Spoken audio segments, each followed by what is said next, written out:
Hello दोस्तों, हाल में ही केंद्र सरकार ने राष्ट्रपति की अध्यक्षता में एक समिति का गठन किया है, जिसका उद्देश्य लोकसभा, राज्य विधानसभा, नगरपालिका तथा पंचायतों के लिए एक साथ चुनाव से संबंधित मुद्दों की जांच एवं सिफारिशें करना है।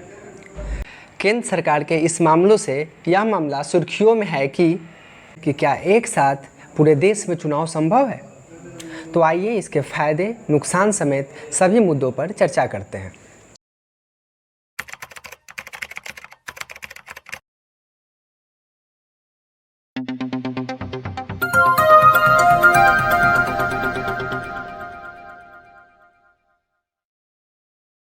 सर्वप्रथम हम एक राष्ट्र एक चुनाव के अर्थ को समझने की कोशिश करते हैं। आर्टिकल 324 के तहत इलेक्शन कमीशन को वोटर का लिस्ट बनाने तथा ऑपरेशन करने का अधिकार है, जो लोकसभा तथा विधानसभा चुनाव का समय प्रयोग में आती है। जबकि आर्टिकल 243 के तहत यही अधिकार स्टेट इलेक्शन कमीशन के पास है, जिसका प्रयोग नगरपालिका व पंचायत चुनाव में होता है। अतः पूरे देश में एक चुनाव का एक आशय यह भी हो सकता है कि देश में हर चुनाव के लिए एक ही वोटर लिस्ट हो, एक ही मतदाता सूची हो। क्या ये समय की मांग नहीं है कि हमारे देश में कम से कम मतदाता सूची तो एक हो? पहले 18 और 21 दो मतदान के अलग अलग होने के कारण अब 18 सबका मतदान है। आज देश का दुर्भाग्य है, जितने चुनाव उतनी मतदाता सूची। इसके अलावा इसका एक मतलब यह भी हो सकता है कि देश की जनता जब एक बार वोट देने के लिए घर से बाहर निकले तो वह एक साथ ही लोकसभा, विधानसभा तथा लोकल बॉडीज, जिसमें पंचायत और नगरपालिका आते हैं, में अपना वोट कास्ट कर सके। देश भर में चुनाव की तिथि अलग अलग हो सकती है। हालांकि भारत में वन नेशन वन इलेक्शन का विचार नया नहीं है। आज़ादी के बाद से 1967 तक देश में केंद्र तथा राज्य के चुनाव एक ही साथ हुए हैं। फिर एक सवाल आपके मन में आता होगा कि आखिर ऐसा क्या हुआ कि 1967 के बाद एक साथ चुनाव कराना संभव नहीं हो पाया। आइए इसे जानने की कोशिश करते हैं। 1969 राजनीतिक उथल पुथल का साल रहा। इस साल कांग्रेस का बंटवारा हो गया। कांग्रेस अध्यक्ष के कामराज का एक गुट तथा इंदिरा गांधी का एक गुट अलग हो गया। इस बंटवारे के परिणाम स्वरूप यूपी, बिहार, हरियाणा में कांग्रेस की सरकारें गिर गई।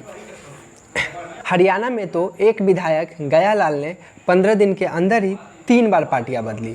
तब से इंडियन पॉलिटिक्स में दल बदल करने वालों को आया राम गया राम की संज्ञा दी जाती है। विधानसभा में मुख्यमंत्री द्वारा अपने पसंद के आधार पर इलेक्शन डेट निर्धारित करना तथा दल बदल के अलावा केंद्र सरकार द्वारा आर्टिकल 356 के दुरुपयोग के कारण भी अस्थिरता आई। आर्टिकल 356 का पहला दुरुपयोग 1959 में केरला में देखने को मिला, जहां केंद्र सरकार ने वहां की वामपंथी सरकार को हटाकर राष्ट्रपति शासन लगा दिया। आगे चलकर केंद्र सरकार द्वारा राज्य के विपक्षी दलों के शासन को राष्ट्रपति शासन लगाकर गिराने का प्रचलन शुरू हो गया। 7 में जनता पार्टी के सरकार में आने के बाद कांग्रेस शासित 9 राज्यों में राष्ट्रपति शासन लगा दी गई तथा वहां दोबारा चुनाव हुआ, जिसमें 7 राज्यों में जनता पार्टी विजयी हुई। उसी तरह 1980 में इंदिरा गांधी ने फिर से पूर्ण बहुमत की सरकारें बनाई तथा इस बार उसने जनता पार्टी द्वारा शासित 9 राज्यों में राष्ट्रपति शासन लगवाकर सरकारें गिरा दी। इस बार लगभग हर राज्यों में कांग्रेस की सरकारें बनी। कुछ ऐसा ही हाल 1967 के बाद राष्ट्रपति एवं लोकसभा चुनाव में देखने को मिला। आज़ादी के बाद पहली बार राष्ट्रपति के पद पर रहते हुए 1969 में डॉक्टर जाकिर हुसैन की मृत्यु हो गई।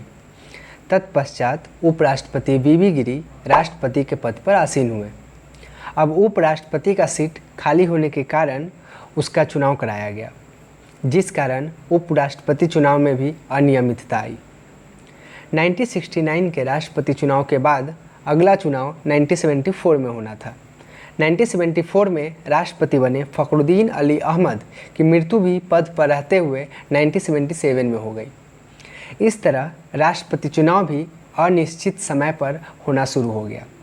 इधर 1967 के बाद अगला लोकसभा चुनाव 1972 में होना था, परंतु कांग्रेस के आंतरिक मतभेदों के कारण इंदिरा गांधी ने 1971 में ही चुनाव करवा दिया। आगे आपातकाल के कारण 1976 में होने वाला चुनाव 1977 में हुआ, जिसमें जनता पार्टी की जीत हुई, परंतु 2 साल के अंदर ही जनता पार्टी की सरकारें गिर गई। 1980 में इंदिरा गांधी फिर से चुनकर आई, परंतु अक्टूबर 1984 में इंदिरा गांधी की हत्या कर दी गई। इंदिरा की मृत्यु के बाद सहानुभूति की लहर को देखते हुए निर्धारित चुनाव के 3 महीने पहले ही दिसंबर 1984 को लोकसभा चुनाव करा दिया गया। अगला लोकसभा चुनाव 1989 में हुआ तथा उसके बाद 1999 तक अस्थिरता का ऐसा दौर शुरू हुआ कि इस 10 साल के अंतराल में लगभग 6 सरकारें बनी। इस तरह 1967 के बाद समय समय पर बदलते राजनीतिक परिवेशों के कारण एक साथ चुनाव कराने की सारी योजना विफल हो गई। इसी कारण से आज तक लोकसभा, राज्य विधानसभा तथा राष्ट्रपति का चुनाव अलग अलग हो रहा, परंतु समय समय पर एक साथ चुनाव कराने की मांग उठती रही है। 1982-83 में चुनाव आयोग ने एक साथ चुनाव कराने का विचार दिया था।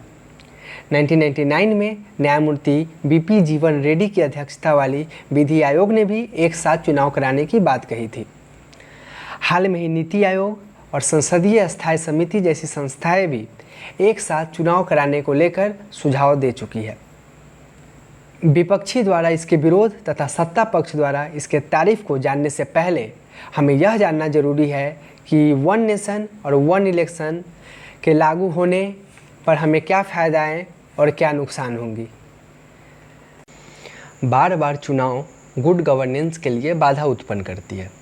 हमेशा चुनाव के कारण सरकार हमेशा चुनाव मोड में ही रहती है। चुनावी आचार संहिता यानी इलेक्शन कोड ऑफ कंडक्ट लागू होने के कारण इस पीरियड में डेवलपमेंट कार्य भी रुक जाता है। लोगों के अपीजमेंट के लिए सरकार लोक लुभावन फैसले को ज़्यादा प्राथमिकता देती है, जिस कारण योजनाएं पॉलिसी पैरालिसिस के शिकार हो जाती है।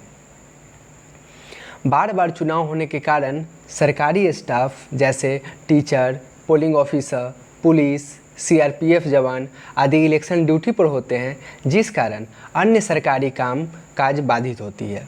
देश भर में हमेशा चुनाव के कारण सबसे बड़ी समस्या सोशल फैब्रिक यानी सामाजिक ताने बाने का है।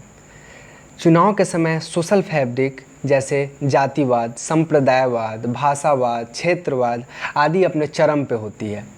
राजनीतिक पार्टियां इसका प्रयोग अपने वोटों का पोलराइजेशन के लिए करती है। हर पार्टी का अपना एक वोट बैंक होता है। बीजेपी, एमआईएम जैसी पार्टियां चाहेगी कि मामला हिंदू मुसलमान हो। बसपा, भीम आर्मी जैसी पार्टियां चाहेगी कि दलित वर्ग हिंदू होने से पहले दलित पहचान को याद रखे। समाजवाद के नाम पर राजद, सपा जैसी पार्टियां वंचितों के उत्थान की बात करेगी। कांग्रेस, जिसका वोट बैंक कभी सभी वर्गों में रहा था, इसलिए उसकी नीति आक्रामक न होकर उदार रहेगी। आप जैसी पार्टियां चाहेंगी कि मामला अमीर और गरीबों का हो, ताकि फ्रीबीज का ऐलान करके गरीबों को वोट बैंक बनाया जा सके। इस तरह आप कह सकते हो कि चुनाव के समय अगर सांप्रदायिकता अपने चरम पर रही तो इसका फ़ायदा बीजेपी, एमआईएम जैसी पार्टियों को होगा। यदि इलेक्शन जातिवाद के मुद्दे पर केंद्रित हुआ तो इसका फ़ायदा क्षेत्रीय दलों को होगा। यदि क्षेत्रवाद या भाषावाद की हवा चली तो मराठी मानुस के नाम पर शिवसेना जैसी पार्टी, पंजाब में अकाली दल जैसी पार्टियों को फ़ायदा मिलेगा। जैसा कि हम लोग जानते हैं, हमारा देश बहुनस्लीय, बहुजातीय और बहुसांस्कृतिक है। अतः बार बार चुनावी माहौल होने से देश की सामाजिक सौहार्द को हमेशा खतरा बना रहता है। सोशल फैब्रिक की ये समस्याएं अन्य देशों में भी देखी जाती है। हाल में ही अमेरिकी चुनाव में रेसिज्म अब तक का सबसे खतरनाक स्तर पर देखा गया। रिपब्लिकन्स ब्लैक के विरुद्ध भावना भड़काने की कोशिश कर रहे थे, वही डेमोक्रेटिक्स ब्लैक के पक्ष में कार्य कर रहे थे। जैसे हमारे देश में राष्ट्रवाद के लहर चलाने के लिए शत्रु देश जैसे पाकिस्तान, चीन का डर दिखाकर वोट पाने की कोशिश की जाती है, इसी तरह ट्रंप ने भी चीन के नाम पर डर दिखाकर वोट प्राप्त करने की कोशिश की। वर्तमान में लोग एक साथ चुनाव कराने की सबसे बड़ी समस्या के रूप में वित्तीय खर्च को देखते हैं, परंतु यह समस्या उतनी बड़ी नहीं है जितना बताया जा रहा है। इसे आप कुछ इस तरह समझ सकते हैं। इलेक्शन कमीशन के अनुसार 2014 के लोकसभा चुनाव कराने में 3,870 करोड़ रुपए खर्च हुए। यही राशि 2019 के लोकसभा चुनाव में 10,000 करोड़ रही। भारत जैसे देश जहां एक महीने में सरकार की जीएसटी कलेक्शन 1 लाख करोड़ से ज़्यादा होती है, वहां तुलनात्मक रूप से यह पैसा बहुत ही कम है। The Ministry of Finance has just released the GST collection data for the month of August. 1,59,069 crores in gross GST revenue has been collected for the month of August 2023, and that's an 11% year-on-year growth. Revenue Secretary said that GST collections have grown by more than nominal GDP. And the government collected a whopping rupees 1.87 lakh crore as GST in April, and this collection is at an all-time high by a substantial margin. The numbers just came in. The previous record high was rupees 1.68 lakh crores collected in April 2022. परंतु बार बार चुनाव होने से पार्टियों द्वारा election management में बहुत खर्च किया जाता है, जो चिंता का विषय है। पार्टियां इसके लिए क्रोनिक कैपिटलिज्म का प्रयोग करके करप्शन का सहारा लेती है। क्रोनिक कैपिटलिज्म एक ऐसी व्यवस्था है जिसमें पूंजीपति तथा सत्ता में बैठे लोगों के बीच सांठगांठ होती है। पूंजीपति चुनाव के समय नेता को फंड मुहैया कराते हैं, बदले में राजनेता इलेक्शन जीतने के बाद पूंजीपति के पक्ष में पॉलिसी का निर्माण करती है। वन नेशन वन इलेक्शन के द्वारा प्रत्येक 5 साल के अंतराल पर चुनाव होंगे, जिससे देश के अंदर सामाजिक सौहार्द के साथ साथ गुड गवर्नेंस को बढ़ावा मिलेगी तथा भ्रष्टाचार पर लगाम लगेगा। जब एक साथ चुनाव कराने के इतने फायदे हैं तो फिर इसका विरोध क्यों? तो आइए अब हम इसके दूसरे पक्ष को जानने की कोशिश करते हैं। वन नेशन वन इलेक्शन लागू होने पर सबसे बड़ी चिंता अकाउंटेबिलिटी का है। अकाउंटेबिलिटी यानी जवाबदेहिता, जो अच्छा लोकतंत्र के लिए भी खतरा माना जाता है। आजकल इन्होंने एक शगुफा छोड़ा हुआ है, वन नेशन वन इलेक्शन। कभी मत होने देना, बर्बाद कर देंगे ये। अभी नेता किस चीज से डरता है? नेता चुनाव से ही तो डरता है।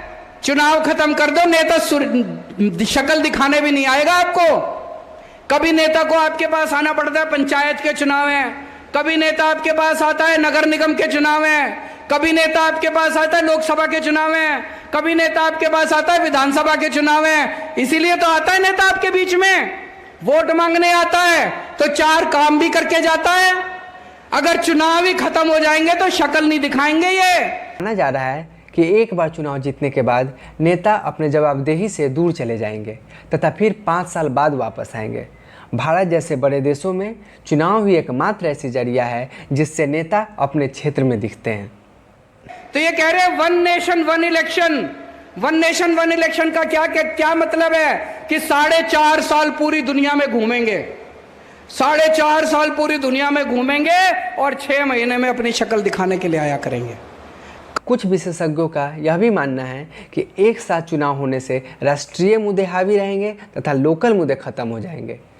राष्ट्रीय पार्टी को इसका फायदा मिलेगा। इस तरह एक साथ चुनाव कराने से भारत की पार्लियामेंट्री सिस्टम प्रेसिडेंशियल सिस्टम में बदल जाएगी तथा इससे संघात्मक ढांचा भी खतरे में आ जाएगा। इसके अलावा एक साथ चुनाव होने से ईवीएम मशीन एवं इलेक्शन स्टाफ की कमी भी एक बाधा का काम करेगी। दोनों पक्ष को देखते हुए सामान्यतः एक साथ चुनाव कराना अच्छा विकल्प प्रतीत होता है, परंतु इतने बड़े संवैधानिक बदलाव सर्वदलीय सहमति के बिना लागू करना लोकतंत्र के लिए खतरा है।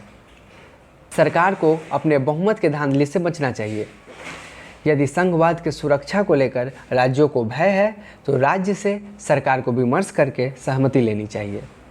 इसे लागू करने की प्रक्रिया भी थोड़ा धीमी किया जा सकता है ताकि लोगों में अविश्वास की भावना न उठे।